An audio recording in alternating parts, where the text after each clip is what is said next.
Hello mga kaibigan, tayo po nagbabalik sa isa na naman panibagong video at maglaro nga pala ulit tayo ngayon ng Grow a Garden.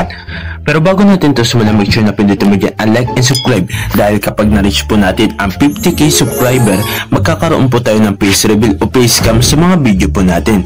Kaya mag-subscribe ka na. So kung mapapansin nyo nga po pala sa ating farm, meron po tayo gripin, ayan po yung gripin. Pero hindi po yan sa atin dahil nga po galing po yan kay Ambark to Touch, so pinahiram niya muna tayo. Pero ibabalik ko po yan. Every 15 minutes, plants that eat wings and release a cyclone. Pets stock have cooldown advanced by 67% and fruits stock have 10% to get the cyclonic mutation.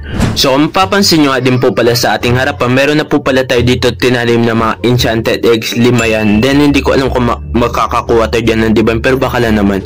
So susubukan na natin in 3, 2, 1. Pagsabay-sabayan na natin, hopefully na makakuha tayo ng divine, which is lang naman, diba? Ladybug, sige. Divine na sana yung isa. Divine na yan. Sana divine. Uy, ano to?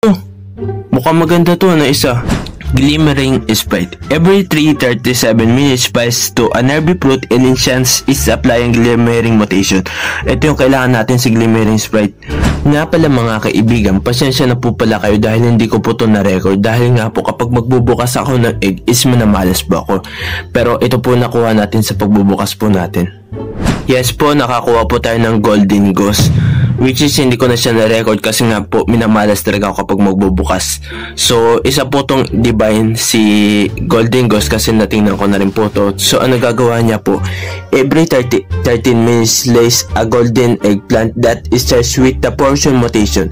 It can be harvested in mutation like other plant seedling. It may apply portion mutation to uproot in your garden. So gagawin na muna natin dito yung mga kinakailangan dito kasi nga po mabibilis lang yung pinapagawa dito. Ang ano lang dito, pinakahirap yung Romanesco. So Glimmering Corn bibigay lang tayo dito. Upper plant, sige. So ano bibigay mo? Saan maganda? Glimmering Radar na lang. Tapos dito, kung mapapansin nyo nga po pala sa show me upgrades natin guys, malapit na po natin siya makompleto. Which is hindi ko muna siya kailangan bilhin yung, kasi ito ang 22,000 natin na points dito sa Perry. Kapag nagpa-reset, kailangan mo magbayad ng 7,000 ata yun. O ayun na. Ayun na si ano. Wait lang, habulin ko lang muna to. So ano bibigay ng reward na ito kapag nahabol mo siya? You have content and you have reward event lantern. So ano yun? So ito yung event lantern. So ano gagawa na ito? Mapupunta dito. So ganun pala yun, okay. So ano mangingi nito? Pumpkin tapos mango. So ano pa tayo dito ng pumpkin? Ito pumpkin natin. Shock lang ito eh. Asan yung Glimmering? Talagyan na lang natin ng mutation spray ng Glimmering. Kasi ano, nakakarap pala siya guys doon sa girl shop. Then papakita ko sa inyo mamaya. Wait lang. Yan, upper plants. Ay, yung mango pala nakalimutan natin. Wait lang. Pero alam ko meron tayo dito eh. Kasi ang dami natin tinanim na mango. At malabo naman na walang ano yung Glimmering. Ayun nga, nakita natin. Asan na yun yung madami? Ito. Alisin nga muna natin to lahat yun dito para makuha natin. Ayun, nakuha na natin. So, punta agad tayo dito. Ito palang pairing nandito. So, yan, lagay na natin dyan. Kasi kapag pinindot mo yan guys, kapag pumunta yun dun sa plants mo, magkakaroon ng Glimmering. Ganun. Ayun, ang fruit in your garden mutated to Glimmering. So, upper plants lang natin to. Then, make a wish. Ano ba to? Sige, enchanted seed pack na lang. Tapos, wala tayong makukuha dyan, diba? Siyempre yan. Wala talaga. Mythical? Which is maganda na rin kasi spirit flower. Sige, okay lang. Then, bibili muna tayo dito ng mga kailangan natin. Wala pang orange tulip. Ito kasi yung guys, kailangan mo magkaroon ng cleaning spray, orange tulip, tapos dapudli, tapos mango para makabuo ka ng Glimmering mutation. Pero wala po tayo orange tulip dahil nga po tinanim natin lahat. Then nakalimutan ko. Kaya ayun wala pa dito stock. Pero hopefully na mag-stock. Ayun nag-stock. So mapapakita agad natin. Saktong-sakto yun So recall range ulit tayo. Tapos punta agad tayo dito. Tapos isubmit na natin. Tapos makakabuo ka na dito. So 14 minutes siya. So makakabuo ka na dito ng Glimmering mutation. So dito, punta lang tayo dito sa farm natin. Tapos may makikita tayo dito. Asa na yun? Nawala eh. Ayun. Ito, si Coca Christ. So titingnan natin yan. Nakuha natin yan dito sa kabila kong account. Hindi pa talaga dito sa main ko. At hopefully na makakuha ko yan sa main ko.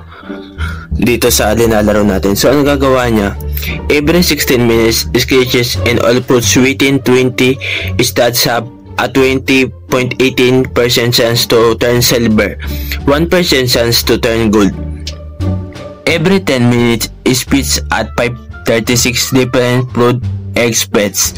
Fruits gets toxic mutation eggs advanced by 81 seconds, pets gains 809 XP. So which is maganda siya sa akin kasi nga divine, tapos ang dami niya nagagawa, parang all around siya. So yung egg na ano niya, nababawasan niya yung cooldown, mga ganun. Kung di ako nagkakamali. Tapos may malaking pumpkin pa siya. Ay, watermelon pala. Tukalok pumpkin to. So yun, nakuha ng kabila kong account. At hopefully naswerten tayo dito sa main account natin, which is itong linalaro natin. Then nakuha niya na lahat. May glimmering sprite pa nga siya dito eh. Katulad ng nakuha natin. No glimmering sprite. Pero magkaiba ng color. Kasi yung atin, asan yung atin? Ay no, kulay blue sa atin. Sa kanya kulay pink. No glimmering sprite, kulay blue sa atin. Ayun nga pala guys, hindi ko pala napakita sa inyo. Ito pala, and isa din po sa nadagdag. At ngayon ko lang po siya napansin. Ito po na Garden Ascension. So, ano yung nilalagay dito? I want to ascending. So, ano yun? Ano to? Are you sure you want to ascend? You will get 10 garden coins but lose all your shekels. Ascension requirements. Si Giant Pincon. Ayoko i-erase yung shekels ko. Ayoko po. So, ano ba yung binibenta na ito? Save slot, upgrade capacity, upgrade pet inventory capacity, upgrade cosmetic, tas plant inventory.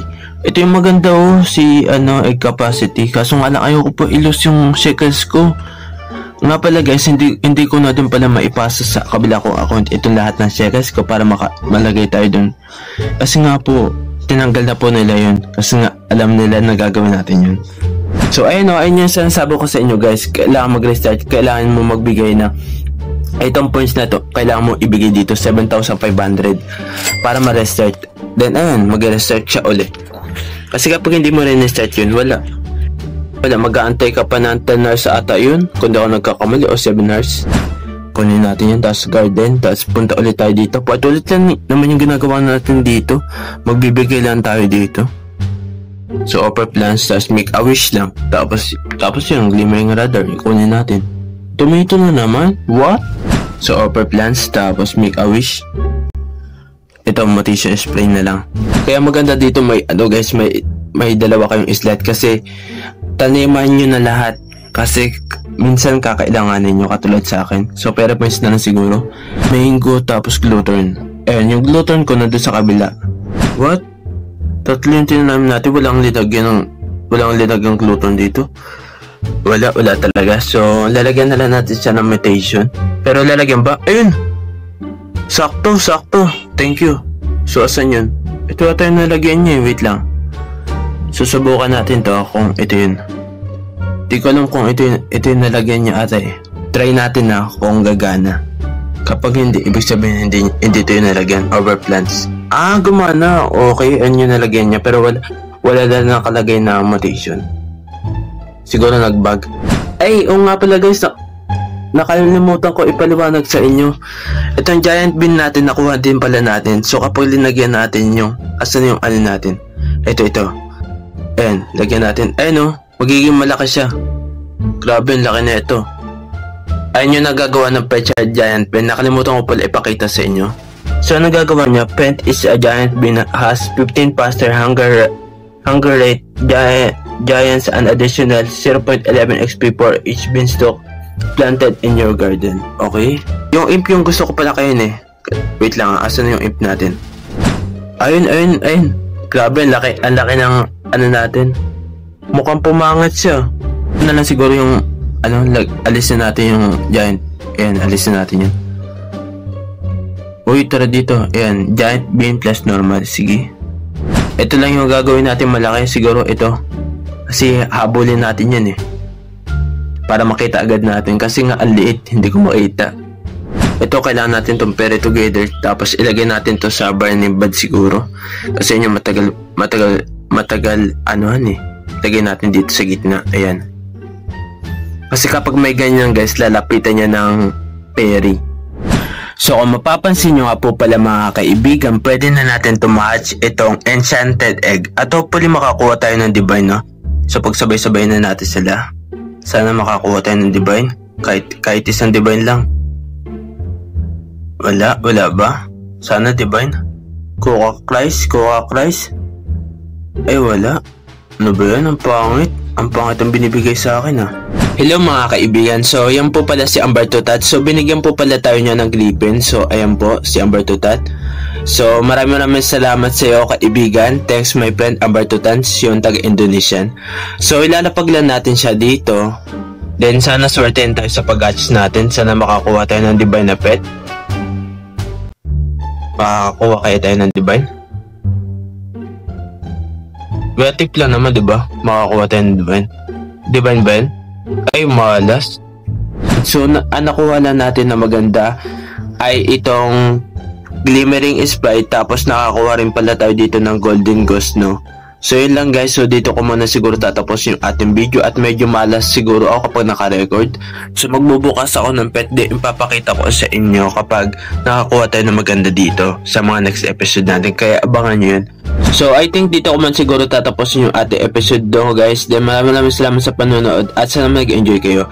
At kung nag-enjoy nga kayo, ay mag-subscribe na. So, yun lang guys. Bye-bye. Peace out.